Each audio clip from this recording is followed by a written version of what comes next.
사도행전 23장 1절부터 11절까지 다 찾으신 줄 알고 봉독합니다. 바울이 공회를 주목하여 가로되 여러분 형제들아 오늘날까지 내가 범사의 양심을 따라 하나님을 섬겼노라 하거늘 대제사장 아나니아가 바울 곁에 섰는 사람들에게 그 입을 치라 명하니 바울이 가로되 해칠한 담이여 하나님이 너를 치시리로다. 내가 나를 율법대로 판단한다고 앉아서 율법을 어기고 나를 치라 하느냐 하니 곁에 선 사람들이 말하되 하나님의 대제사장을 내가 욕하느냐. 바울이 가로되 형제들아 나는 그가 대제사장인 줄 알지 못하였노라. 기록하였으되 너희 백성의 관원을 비방치 말라 하였느니라 하더라. 바울이 그 한 부분은 사두개인이요 한 부분은 바리새인 줄을 알고 공회에서 외쳐 가로되 여러분 형제들아 나는 바리새인이요 또 바리새인의 아들이라. 죽은 자의 소망 곧 부활을 인하여 내가 신문을 받노라. 그 말을 한즉 바리새인과 사두개인 사이에 다툼이 생겨 무리가 나누이니 이는 사두개인은 부활도 없고 천사도 없고 영도 없다 하고 바리새인은 다 있다 함이라. 크게 혼화가 일어날새 바리새인 편에서 몇 서기관이 일어나 다투어 가로되 우리가 이 사람을 보매 악한 것이 없도다. 혹 영이나 혹 천사가 저더러 말하였으면 어찌하겠느냐 하여 큰 분쟁이 생기니 천부장이 바울이 저에게 찢겨질까 하여 군사를 명하여 내려가 무리 가운데서 빼앗아 가지고 영문으로 들어가라 하니라. 그날 밤에 주께서 바울 곁에 서서 이르시되 담대하라. 내가 예루살렘에서 나의 일을 증거한 것 같이 로마에서도 증거하여야 하리라 하시니라. 아멘. 아멘. 오늘 사도 바울에 관한 그런 말씀을 하고 있습니다. 사도 바울이 우리가 알고 있듯이 그의 평생에 맡겨진 소망과 또 사명이 바로 믿지 않는 사람들을 하나님께로 인도하고 또 예수 그리스도의 복음을 증거하는 것이 자신에게 맡겨진 사명이다. 또 그 사명을 완수하는 것이 내게 있어서 가장 큰 꿈이다, 비전이다 라고 이렇게 말하는 것을 우리는 알고 있습니다. 사도 바울이 3차 전도 여행을 끝나고 예루살렘 성으로 올라가려고 할 때 그를 알고 있는 또 그에게서 전도를 받고 복음을 받았던 그런 제자들이라고 할 수 있는 사람들이 예루살렘 성으로 올라가지 말라라고 이렇게 만류를 합니다. 왠가니까 예루살렘에서는 지금 기독교인들을 심하게 탄압을 하고 믿는 자들을 잡으려고 하는 그런 자들이 너무나 많다는 거죠. 그 중에 특별히 바리새인들과 사두개인들 또 유대교인들이 이렇게 눈에 불을 켜고 잡으려 한다. 그러니 아시아와 또 유럽을 향해서 나갔던 선교자 바울이 돌아왔다는 소식을 듣고 그들이 바울을 잡으려고 쌍심지를 켜고 있다라고 하면서 올라가지 말라라고 이렇게 말합니다. 그러나 바울은 그런 만류하는 손길들을 다 뿌리치고 예루살렘으로 올라갑니다. 결과적으로 예루살렘에 가서 공회원들에게 잡혔다라고 말을 하고 있죠. 오늘 성경 보니까 그들에 의해서 로마 군대에 또한 억압이 되는 그런 상황을 오늘 보게 됩니다. 그래서 사도 바울은 오늘 사내들인 공회에 끌려가서 그들에게 어떤 반론을 제기하고 자기의 변론을 하는 그런 과정들을 우리는 보게 되는데요. 이런 과정 속에서 그의 변론을 통해서 대사장 그룹들과 또 서기관 그룹들이 서로 충돌을 일으키는 그런 모습을 우리는 보게 됩니다. 이것 때문에 큰 혼란이 일어났고 아마도 사도 바울이 나는 로마 시민권자다 라고 얘기하는 것을 들었던 이 천부장이 그가 죽임을 당할 것을 염려해서 그를 다시 로마 군영으로 끌고 갔다라고 하는 것이 오늘 본문의 내용인 것입니다. 오늘 이런 모습을 통해서 우리가 깨달아야 할 것이 있는데 그것은 바로 우리가 감당해야 할 평생 이루어야 할 사명에 대해서 다시 한번 우리는 깨달아야 할 것입니다. 오늘 바울이 자기에게 맡겨진 사명, 또 자기가 평생에 이루어야 할 사명이 무엇인가에 대해서 많은 사람들에게 변론하고 또 증언을 했던 것처럼 오늘 우리에게도 하나님께서는 평생에 이루어야 할 그런 사명을 맡기셨다는 것입니다. 그러므로 우리가 이 사명을 우리 일생 동안 잘 이루어 나가는 것, 이것이 바로 하나님의 백성으로 또 예수 그리스도의 제자된 그런 삶에서 반드시 해야 될 일이다라는 것입니다. 그래서 오늘 말씀을 통해서 그것을 발견할 수 있기를 바랍니다. 첫 번째로 사도 바울은 신앙의 양심을 따라 섬겼다라고 이렇게 말하죠. 1절에 보니까 바울이 공회를 주목하여 가로되 여러분의 형제들아 오늘날까지 내가 범사의 양심을 따라 하나님을 섬겼노라. 이 양심이라고 하는 것은 원래 원문에 보니까 바른 양심 또는 선한 양심이다 라고 이렇게 있어요. 그러니까 착한 일을 하는 그런 양심이 아니라 하나님께서 우리에게 주신 그 신앙심, 원래 신앙심을 바로 선한 양심이다 라고 이렇게 얘기합니다. 그러니까 우리가 신앙을 가지고 살아가지만 일부 우리는 신앙생활을 하면서 내 신앙의 양심에 따라 살아가는 것이 아니라 다른 사람의 시선을 따라서 살아갈 때가 간혹 있죠. 특별히 중직자들은 새벽을 깨우라고 하니까 몸은 피곤하고 나오고 싶지 않은데 다른 사람의 눈이 무서워서 억지로 나오는 그런 분들도 있을까 모르겠습니다. 또 다른 어떤 봉사를 하는 일에서도 하고 싶지 않은데 내가 직분자니까 라고 하는 그런 것 때문에 하는 그런 일들도 있지 않을까 몰라요. 이런 일들은 바로 선한 양심에 따라서 신앙생활을 하는 것이 아니다 라고 이렇게 해석을 할 수가 있습니다. 그런데 오늘 사도 바울은 범사의 양심을 따라 선한 양심을 따라 하나님을 섬겼다는 것이죠. 다른 사람 눈이 무서워서 다른 사람이 어떻게 비춰질까를 염려해서 또는 그렇게 되어지기를 위해서 하나님을 섬긴 것이 아니라 오직 자기 안에 있는 그런 믿음을 가지고 원래 하나님께서 주신 그런 신앙심을 가지고 하나님을 섬겼다라고 이렇게 고백을 하고 있는 것입니다. 그래서 왜 이런 변론을 하는가 우리가 추측을 해볼 수 있는 것이 사도 바울의 과거에 그가 행했던 일들을 생각을 하면 쉽게 추측을 할 수 있다는 거죠. 그런 어떤 사람이었습니까? 유대인으로서 누구보다도 총망을 받는 그런 사람이었습니다. 유명한 가말리엘 그 가문에서 교육을 받았고 그대로 성장을 한다면 아마도 유대교회에서 지도자적인 그런 위치로 발돋움을 할 수 있는 그런 사람이었다라고 하는 것입니다. 또 기독교적인 입장에서 봐도 그는 아주 높은 위치에 머무를 수 있는 그런 사람이었다라고 이렇게 상상을 할 수가 있죠. 그런데 이 사람은 그런 명예나 그런 직위를 따라서 하나님의 일을 했던 것이 아니라 온전히 예수 그리스도에 관한 그런 복음을 믿지 않는 사람들에게 전하기 위해서 생명을 바쳐서 죽임을 당할 수 있는 그런 위험을 무릅쓰고 행하였던 그런 사람이었다는 것이죠. 그래서 과거에 그가 유대인이었던 유대교의 전심을 다했던 그런 상황에서 보았을 때 아마도 오늘 기독교로 개종한 이후에 다른 사람이 볼 때는 저 사람이 정말로 유대교에서 행했던 그런 권위와 그런 직함을 또 기독교에서도 갖고자 하는 그런 욕심에 따라서 아주 높은 위치에 서고자 하는 그런 욕심에 따라서 저렇게 행하지 않는가? 라고 이렇게 오해의 눈길을 받을 수 있다는 것입니다.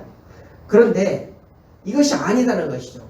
단순히 아주 선한 양심을 가지고 하나님을 섬기고 예수 그리스도의 복음을 전하는 그런 일들을 하고 있다라고 자기 자신을 이렇게 변호하고 있는 것입니다. 그런데 오늘 이 사도 바울은 여기 모여있는 공회원들을 향하여서 아주 존칭을 쓰지 않습니다.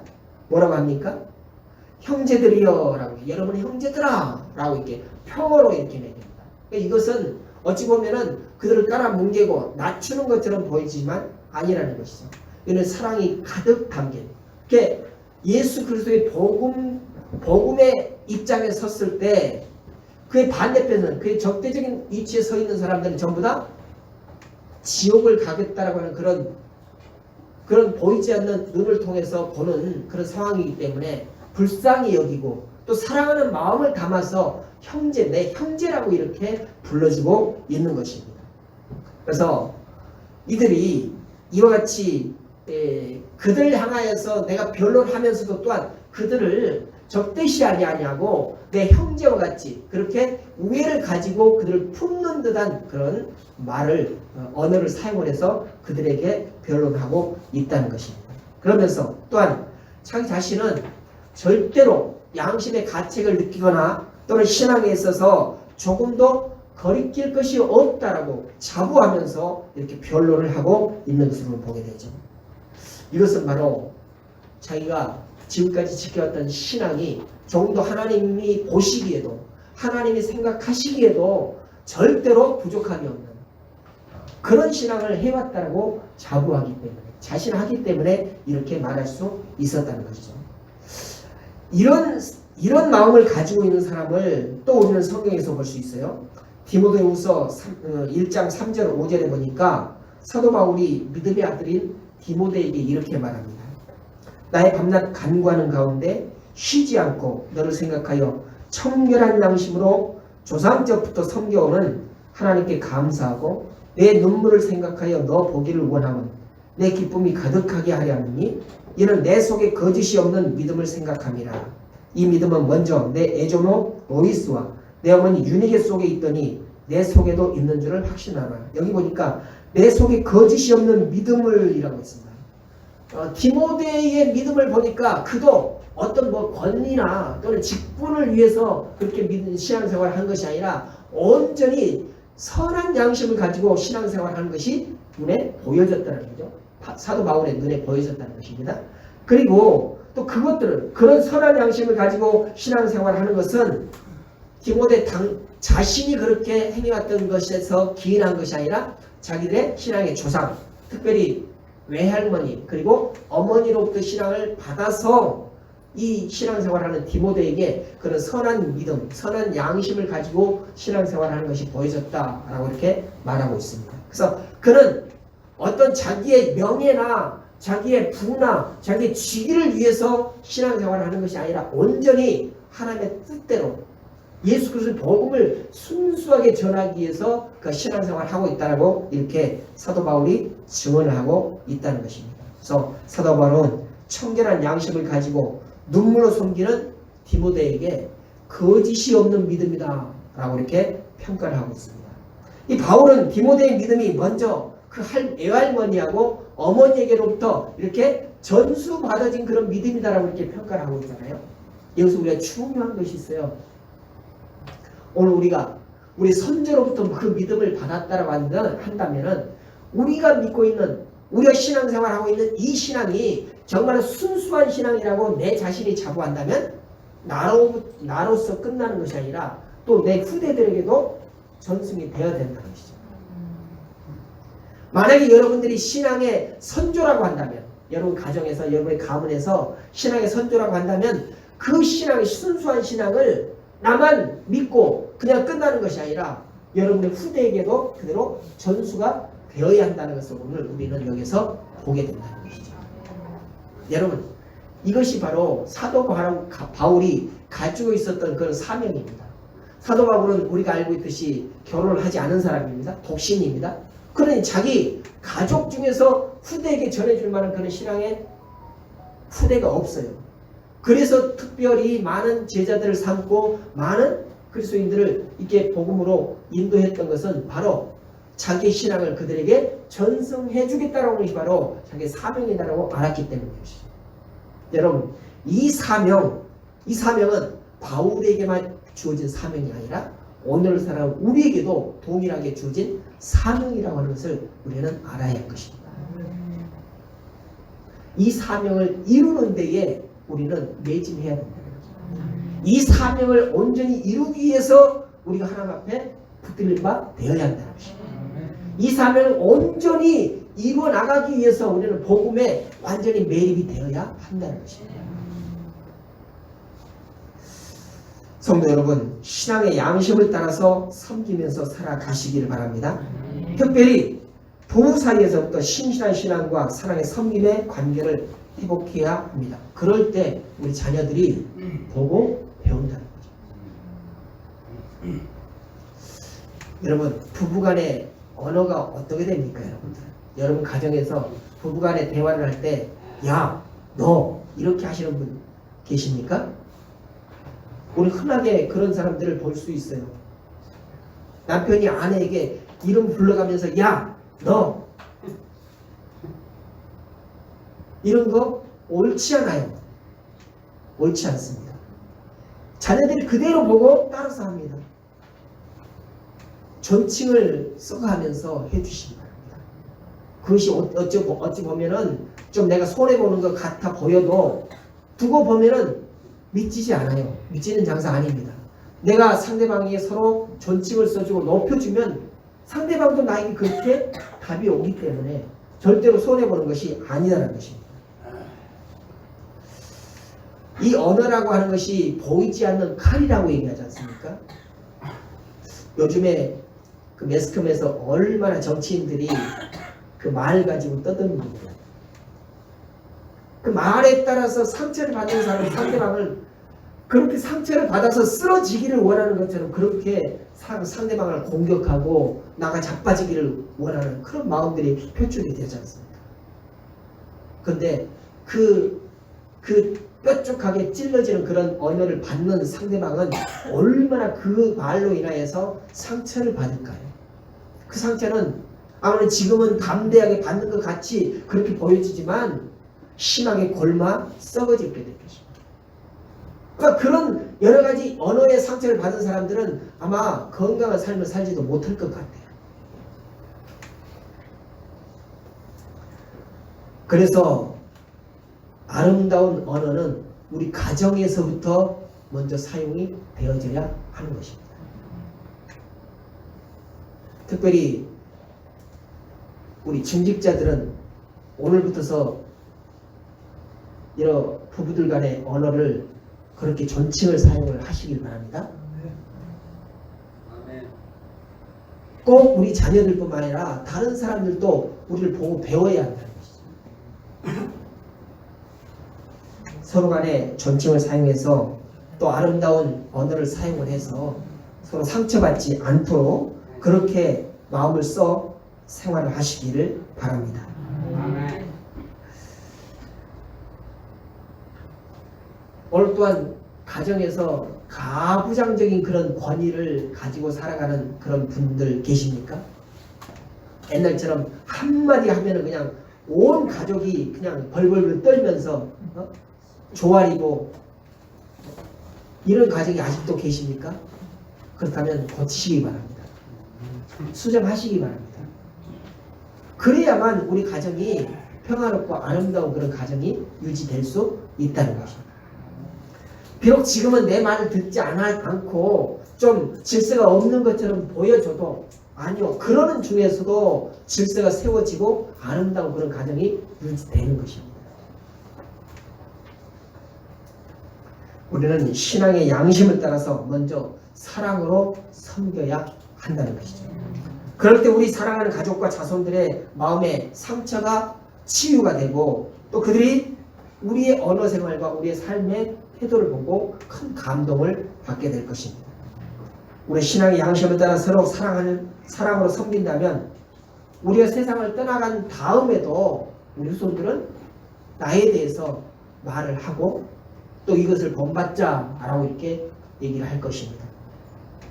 아무래도 여러분 가정 중에 추도 예배라고 하는 것을 드리는 분 가정들이 있을 것입니다. 그럴 때 어떻게 드리십니까? 추도 예배는요, 그 죽은 사람을 위해서 드리는 예배가 되어서는 안 돼요. 절대로 그래서는 안 됩니다. 물론 그 사람의 일생을 생각을 하면서 추모할 수는 있습니다. 그러나 예배를 그 사람을 위해서 드리는 것은 절대로 금해야 한다는 거죠. 어떻게 해야 되느냐? 바로 우리의 선조, 먼저 가신 그분을 떠올리면서 그분이 우리에게 어떤 신앙의 본보기를 보였느냐, 나쁜 점을 들어서 그런 것을 이렇게 막 욕하고 해가지 말자 이런 것은 해야지 않아야 됩니다. 나쁜 것은 덮어두고 좋은 일을 했다가 우리에게 본보기가 될 만한 그런 것들을 다시 생각해서 우리가 따르자. 이건 좋은 것이니 따르자. 또 자손들 아직 미처 만나지 못했던 얼굴을 보지 못했던 그런 후손이 있다면 너희의 조상은 이런 일들을 훌륭하게 했다라고 하면서 그것들을 가르치는 이런 것이 바로 추모 예배가 되어야 한다는 것이죠. 그래서 우리는 내가 만약에 세상을 떠났을 때에 내 자녀들이 나의 이름을 들먹이면서 어떠한 평가를 할 것인가, 어떠한 본받을 만한 일들을 내어놓을 것인가를 우리는 생각을 하면서 선한 양심을 가지고 신앙생활을 해야 할 것이다. 우리 신앙의 양심을 따라 서로 섬긴다면 우리는 내 자손들에게, 내 후손들에게 영원히 길이길이 남게 될 것입니다. 무슨 비석을 세워서 그것이 달아 없어지지 않는 것으로 남는 것이 아니라 바로 후손들의 말을 통해서, 생각을 통해서, 또 추억을 통해서 우리는 그들 가운데 영원히 남게 된다는 것입니다. 이것이 바로 우리가 굳이 말하지 않아도 내 삶의 모습을 통해서, 내 삶의 그런 자세를 통해서 후손들에게 사명을 이루어가는 그런 삶이 된다는 것이죠. 바로 여기에 이것이 바로 우리가 평생에 사명이 있는 줄을 확신하고 믿으시길 바랍니다. 두 번째는 복음의 능력에 사로잡혀 살았습니다. 6절에 보니까 바울이 그 한 부분은 사두개인이요 그 한 부분은 바리새인인 줄 알고 공회에서 외쳐 가로되 여러분의 형제들아 나는 바리새인이요 또 바리새인의 아들이라 죽은 자의 소망 곧 부활을 인하여 내가 신문을 받노라 했습니다. 사도 바울은 자기가 고백했듯이 로마 시민권자입니다. 당시에 이스라엘의 종교적인 지도자들도 로마 시민권자에게는 함부로 대할 수 없는 그런 상황이었던 것 같아요. 왜냐하니까 로마 시민권자 하면은 황제의 보살핌을 받는 그런 사람이라는 거죠. 그런 사람을 이방 나라, 아주 로마의 지배를 받는 그런 나라 사람들이 괴롭히고 억압을 한다는 것은 황제에게 욕을 보이는 것과 같은 그런 취급이거든요. 그래서 사도 바울은 애매히 신앙에 관계없는 것으로 나를 괴롭히지 말라라고 하는 그런 뜻에서 나는 로마 시민권자다라고 이렇게 밝혔지 않았을까라고 생각이 돼요. 그런데 오늘 공회원들에게 잡혀가지고 지금 신문을 당하고 있다는 거죠. 그건 단지 내가 어떤 세상적인 삶에서 잘못하고 또 어떤 죄를 지어서가 아니라 이 신앙 문제 때문이다. 다시 말해서 부활 문제 때문에, 부활에 관한 문제 때문이다라고 이렇게 말하고 있습니다. 왠가 했더니 굳이 이 자리에서 부활 문제를 꺼낼 필요는 없었던 것 같아요. 그런데 그 얘기를 꺼낸 것은 이 사도 바울을 잡고 있는 그 공회원들, 거기에 모여있는 사람들의 부류를 딱 눈으로 보니까 두 파로 날려져 있다는 거죠.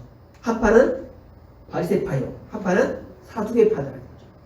이들이 평소에 얼마나 교리 때문에 적개심을 가지고 서로 싸우는 부류들인지를 알고 있는 사도 바울이 그들을 지금 싸움을 시키고 있는 거예요.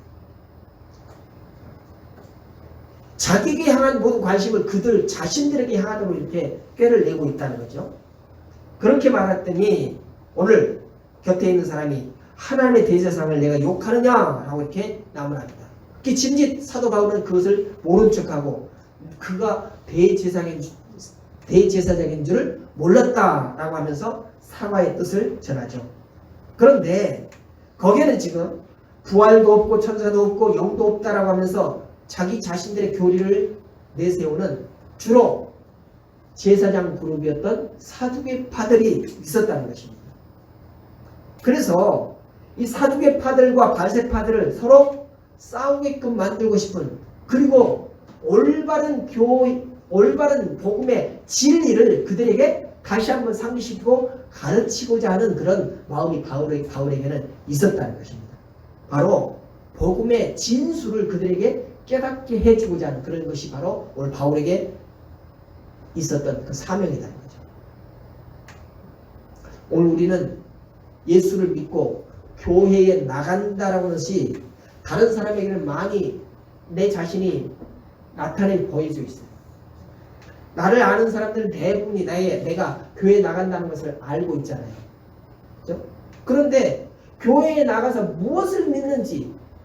어떤 진리를 믿는지에 대해서는 그들이 속속히 알지를 못한다는 것입니다. 오늘 사도 바울은 그렇게 지금 바리새파와 사두개파들이 싸우고 있는데 이 싸움의 그 본질이 아니라 자기 자신을 죽이려고 하는 그 본질에서 떠나서 우리가 싸우는 진리를 한번 노려보자라고 하는 것으로 지금 방향을 틀어가고 있다는 것입니다. 여러분의 이 교회를 나가는 것을 두고 여러분을 알고 있는 지인들이 교회 나가면 뭐 하느냐라고 이렇게 서로 말들을 많이 할 때에 여러분들은 어떻게 하는데? 내가 교회 나가는 것이 무엇이 그들에게 손해를 주고 무엇이 이득인지에 대해서 따지는 것이 아니라 교회에 나오는 것, 다시 말해서 예수를 믿는 것, 그 진리가 무엇인지를 그들에게 던져주어야 한다는 것입니다. 이게 바로 복음을 증거하는 것입니다.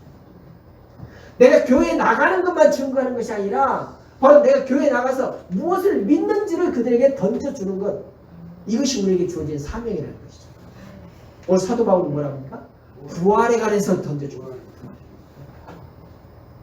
이 바리새파와 사두개파들이 서로 적대적인 것은 그들에게 있어서 한편에서는 부활도 없다, 천사도 없다, 영도 없다 라고 이렇게 주장을 하는 사람들이 있고 그것이 다 있다라고 주장하는 사람들이 있다는 거예요. 서로가 이것을 가지고 피터지게 싸우고 있는 상황 속에서 바울은 그것에 대한 진리를 던져주고 있다는 것입니다.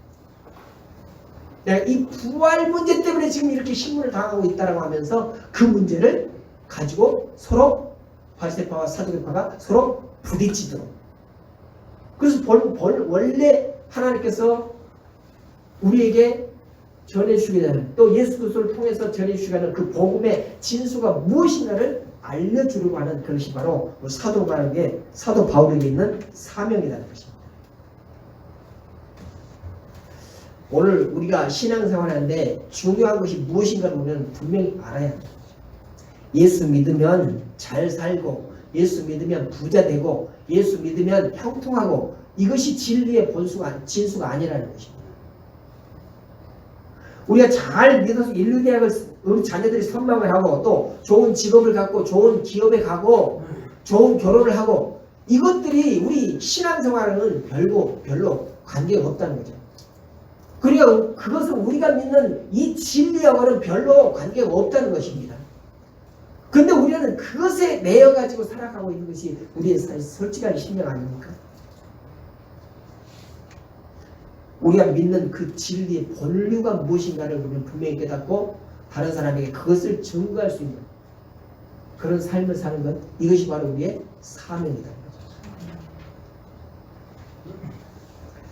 우리가 복음의 신앙을 따라서 세속적인 가치나 또 기준에 따라 살면 우리는 우리 자신이 물론이고 또 우리 자손들까지 다 망하고 실패하고 말 것입니다. 그런 증거가 이스라엘에 지금 나타나 있었잖아요. 그들은 하나님의 택하신 선민이라고 하는 그런 자부심을 가지고 살아갔지만 하나님께서 명령하신 하나님께서 말씀을 주신 그대로 살아가지 못하면서 이방 사람들이 살아가는 그런 모습을 본받아서 그것이 좋아 보이다라고 해서 그렇게 살아갔던 그런 결과로 인하여서 멸망을 당했지 않습니까? 이것이 우리에게는 큰 본보기가 되어야 한다는 것이죠. 여러분, 며칠 있으면 명절이지 않습니까? 추석이지 않습니까? 이때 비록 코로나 때문에 시골에 내려가지 못하고 많은 친척들을 만나지 못하지만 그럼에도 불구하고 그런 와중에도 아마 만나는 사람들이 있을 것입니다. 만나는 친척들이 있을 것이요. 그럴 때 아랫사람들 보면서 만나자마자 너 어느 대학 가니? 너 어디 기업 들어가니? 이런 거 묻지 마시고 그들이 여러분을 만나기 싫어하는 가장 중요한 이유가 뭐냐? 어느 대학 들어갈 것이냐? 어느 기업 들어갈 것이냐? 이런 거 묻는 거. 언제 장가갈 것이냐? 이런 거 묻는 것 때문에 여러분을 싫어하고 만나기 싫어한다는 거죠. 여러분의 그 친척들을 자꾸 만나고 자꾸 보고 싶다면 그런 질문 절대 하지 마시고 너 신앙이 있느냐? 너 신앙의 비전이 뭐냐? 이런 거 물으시기 바랍니다.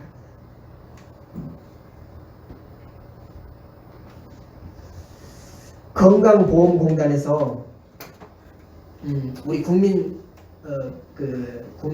보건복지 생활에 대해서 통계를 내요. 근데 2013년에 20, 30대 여성 중에 폭식증 환자,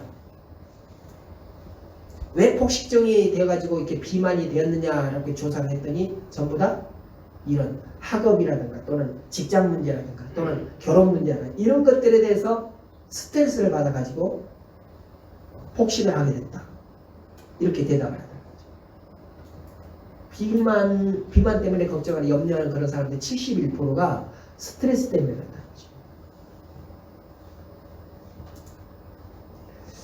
우리는 세상에서 자랑할 것 없어도 복음의 능력에 사로잡혀 살아가야 합니다. 로마서 1장 16절 17절에서 사도 바울은 이렇게 고백합니다. 내가 복음을 부끄러워하지 아니하노니 이 복음은 모든 믿는 자에게 구원을 주시는 하나님의 능력이 됩니다. 첫째는 유대인에게요. 또한 헬라인에게로다. 복음에는 하나님의 의가 나타나서 믿음으로 믿음에 이르게 하나니 기록된 바 오직 의인은 믿음으로 말미암아 살리라. 오직 의인은 인류 대학으로 말미암아 살리라. 오직 의인은 인류 기업으로 인하여 살리라. 오직 의인은 좋은 결혼으로 인하여 살리라. 이렇게 말씀하지 않았다는 것입니다. 오직 의인은 뭘로 산다고요? 믿음으로 인하여 살리라.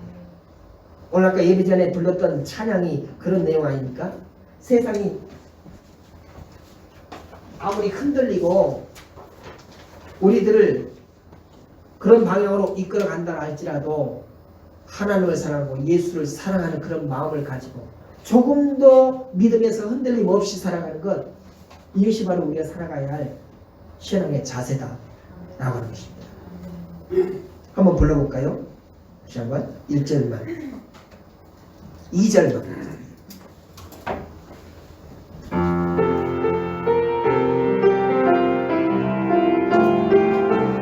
믿음 흔들리고 사람들 죽을 떠나도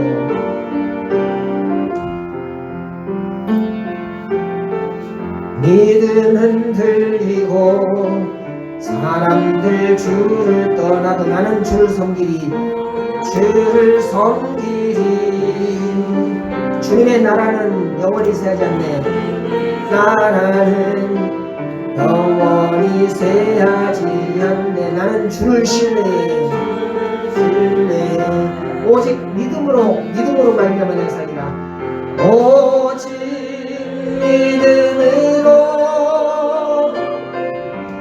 믿음으로 내가 살리라. 오직 믿음으로 살리라. 오직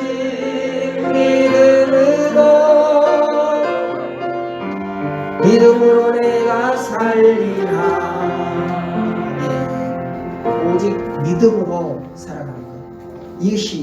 이것이 우리가 살아가야 할 모토가 되고 또 우리의 사명, 일평생을 살아가야 할 그 사명이 되어야 할 것입니다. 세 번째로 땅끝까지 증인되는 그런 삶을 살아야 합니다. 오늘 11절을 보니까 그날 밤에 주께서 바울 곁에 서서 이르시되 담대하라. 내가 예루살렘에서 나의 일을 증거한 것 같이 로마에서도 증거하여야 하리라 하시니라. 이미 사도 바울은 로마로 가기를 원했어요. 로마에까지 가서 복음을 증거하기를 원했습니다. 근데 여러 가지 상황에 따라서 보니까 로마에 가지를 못했습니다. 3번의 선교 여행을 갔었는데도 불구하고 로마 가까이 이 그리스까지 갔음에도 불구하고 그 바다 하나만 또 건너면은 로마거든요.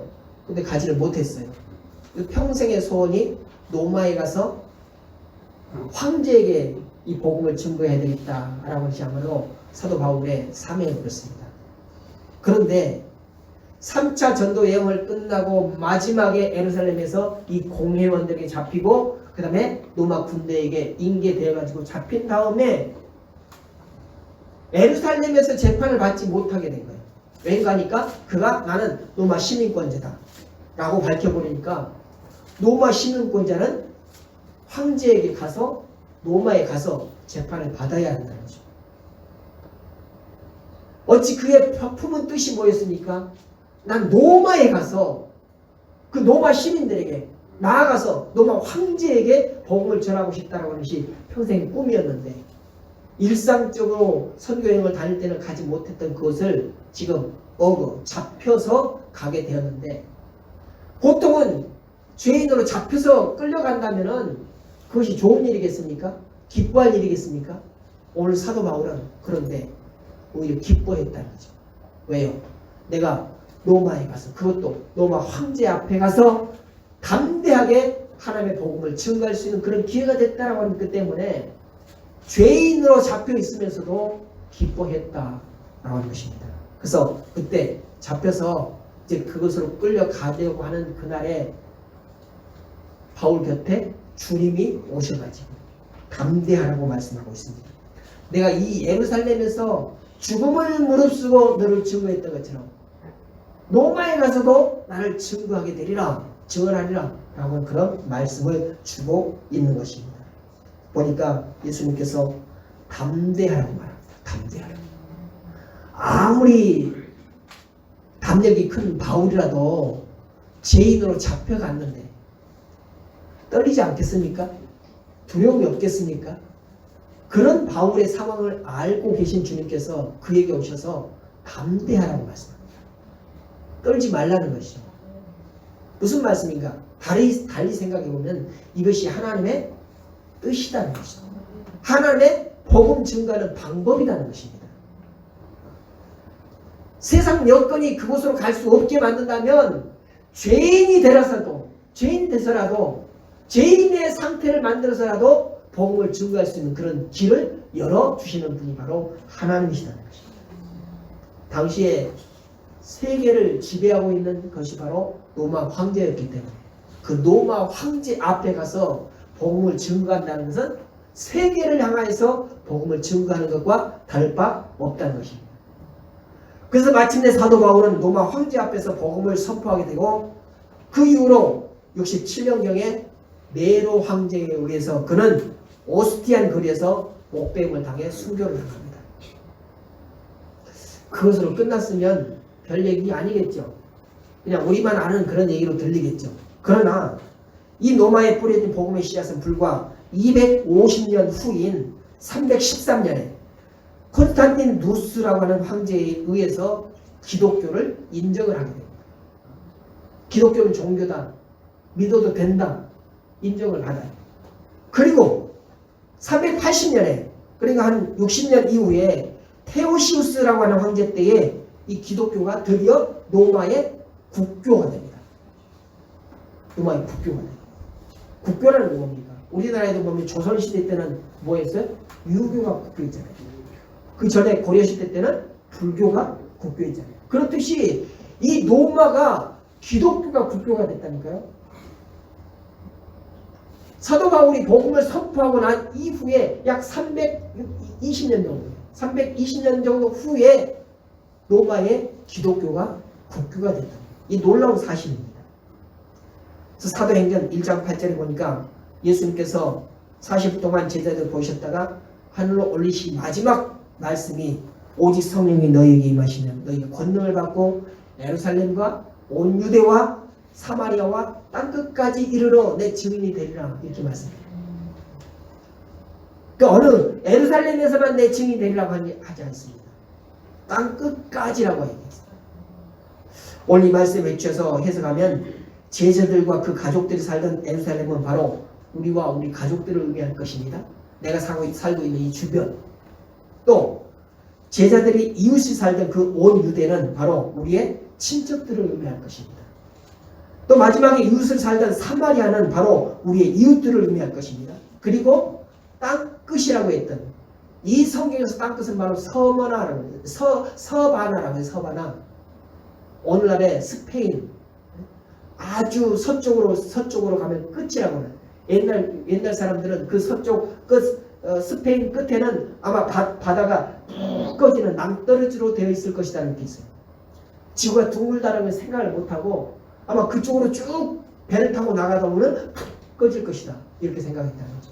근데 그 땅끝까지 이르러서 하나님의 복음이 증거되리라라고 이렇게 말씀하고 있다는 것입니다. 그것은 바로 오늘 땅끝이라고 하는 것은 우리의 발이 머무는 그 땅끝, 그 발끝, 그곳을 의미한다라고 이렇게 얘기할 수가 있는 것입니다. 그래서 우리는 주님의 증인이 돼서 사랑하는 가족에게 복음을 전해야 합니다. 내 가정이, 내 가족들이 내가 믿고 있는 이 복음의 진수를 알지 못하고 그대로 간다면 얼마나 억울한 일입니까? 얼마나 안타까운 일입니까?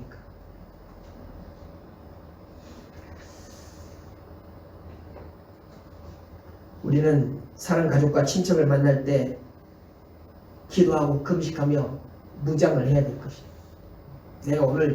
내가 이번 치속에 만날 때는 결단코 그들에게 복음을 증거하리라 라고 하는 그런 마음. 그런 마음으로 준비하는 일주일이 되기를 바랍니다. 그래서 그들이 좋아하는 선물도 준비하고 또 나누고 베푸는 삶을 살면서 그들에게 더욱더 보이지 않는 큰 복, 이 복음의 복을 가져다 안겨주시는 여러분 되시기를 바랍니다.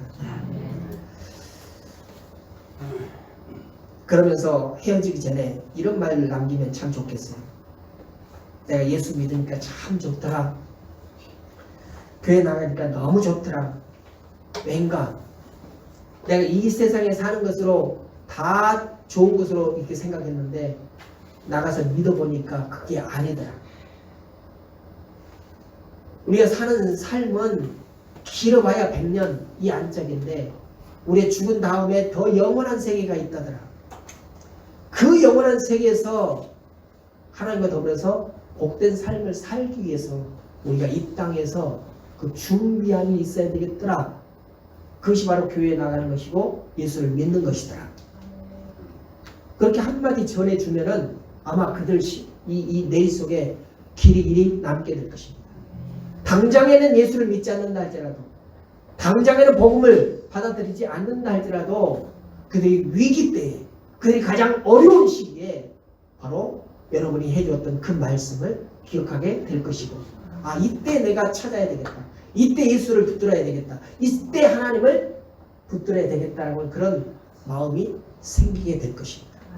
그때를 위해서 여러분이 지금 심으시기 바랍니다. 그때를 위해서 여러분 지금 아주 보이지 않는 그 씨앗, 작은 씨앗을 심으시기 바랍니다.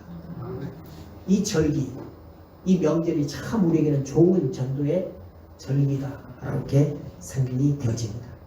여러분, 우리는 복음의 빚진 자들이에요. 우리가 그냥 예수에 대해서 알지 않았어요. 우리가 날 때부터 그냥 하나님을 믿는 그런 사람으로 태어나지 않았습니다. 누군가 우리에게 이 복음을 증거해 줬다는 것이죠. 내가 알지 못하는 사람이든 내가 아는 사람이든 누군가가 나에게 이 복음을 전해 주었기 때문에 내가 지금 이 복음을 믿고 예수를 믿게 된 것이다. 그래서 우리는 복음의 빚진 자라는 것입니다. 우리가 땅끝까지 이런 복음을 전하며 주님의 증인이 될 때 주님께서 우리를 기쁘게 받아주시고 하늘의 상과 이 땅의 복을 내려주실 것입니다. 우리의 여생은 물론이고 자손 만대에게 만배나 갚아주실 것입니다. 이것이 바로 우리 평생의 궁극적인 사명인 줄 믿고 평생 동안 이 사명을 이루시기를 바랍니다. 하다가 말지 마시고 평생 동안 내가 이 사명만큼은 완수하고 가겠노라 라고 하는 그런 마음을 가지시고 살아가시기를 주님의 이름으로 부탁을 드립니다.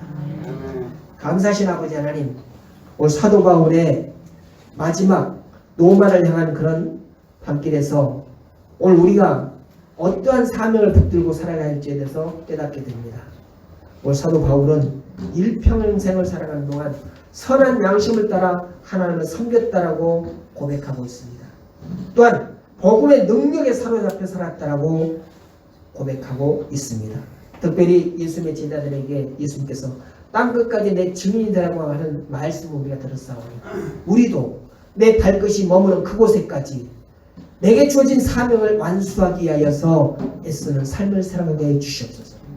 우리가 부족할지라도 연약할지라도 주님께서는 나를 사용하시고 나를 통하여서 복음이 증거되어지기를 원하신다고 했사오니 주님, 그 주님의 마음을 우리가 읽고 그 뜻대로 살아드리는 삶을 살게 하시며 그로 인하여서 내 자신도 복을 받으며 내 후대들도 복을 받는 놀라운 역사가 있게 하여 주시옵소서. 감사드리며 예수님의 이름으로 기도드렸습니다. 아멘.